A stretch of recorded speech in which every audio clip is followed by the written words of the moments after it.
Shalom, selamat pagi para anggota jemaat dan para simpatisan GKI Karangsaru. Kita bersyukur kepada Tuhan karena kita dapat bangun hari ini dengan tubuh yang sehat dan penuh damai sejahtera.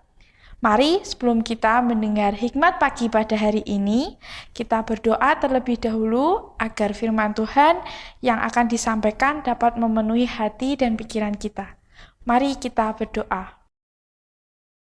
Tuhan Yesus, terima kasih Tuhan karena Tuhan sudah memberikan kami tidur yang nyenyak dan kami dapat bangun pagi pada hari ini dengan tubuh yang sehat dan penuh damai sejahtera.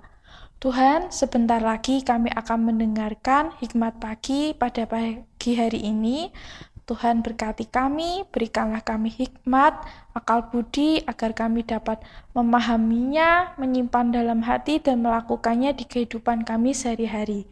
Berkatilah juga Cik Betty yang akan membawakan firman Tuhan pada pagi hari ini.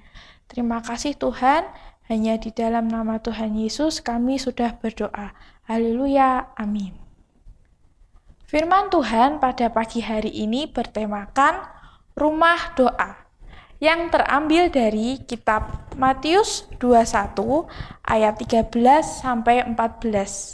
Dan berkata kepada mereka, ada tertulis, rumahku akan disebut rumah doa, tetapi kamu menjadikannya sarang penyamun. Maka datanglah orang-orang buta dan orang-orang timpang kepadanya dalam bait Allah itu, dan mereka disembuhkannya. Demikianlah firman Tuhan pada pagi hari ini. Syukur kepada Allah.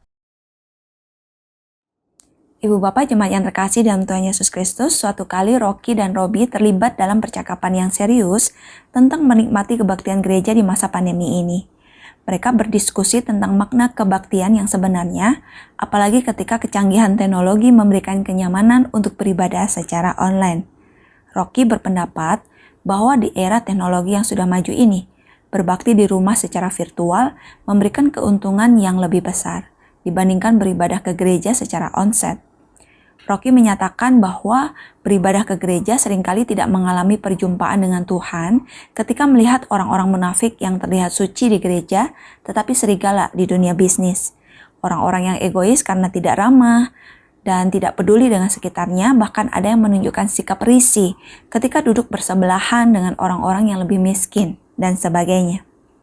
Robi memiliki argumen yang berbeda.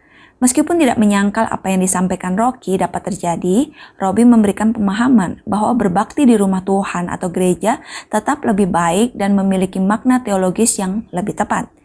Kehadiran umat Tuhan di gereja menunjukkan kerinduan yang sungguh untuk bersyukur, berjumpa Tuhan dan sesama.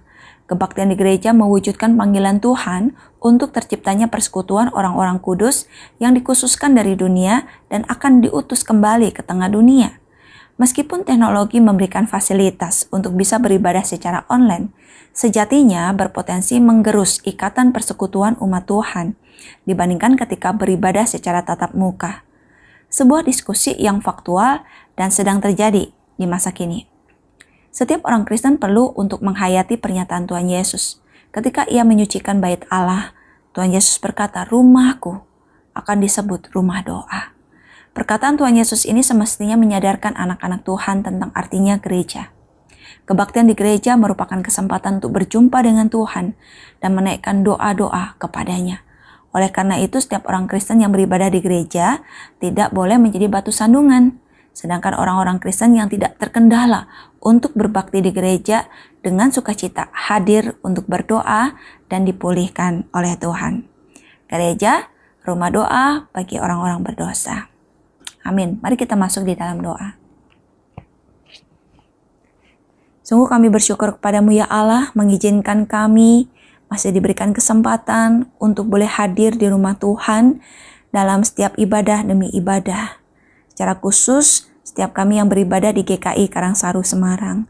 Tuhan, kami sungguh rindu Engkau menolong kami yang hadir dalam setiap ibadah untuk boleh mengalami kehidupan yang dibaharui oleh Tuhan dari sehari ke sehari. sehingga kami boleh menjadi kesaksian yang harum bagi nama-Mu, dan kami juga rindu untuk setiap anak-anak Tuhan yang sampai hari ini masih belum hadir dalam ibadah secara onsite.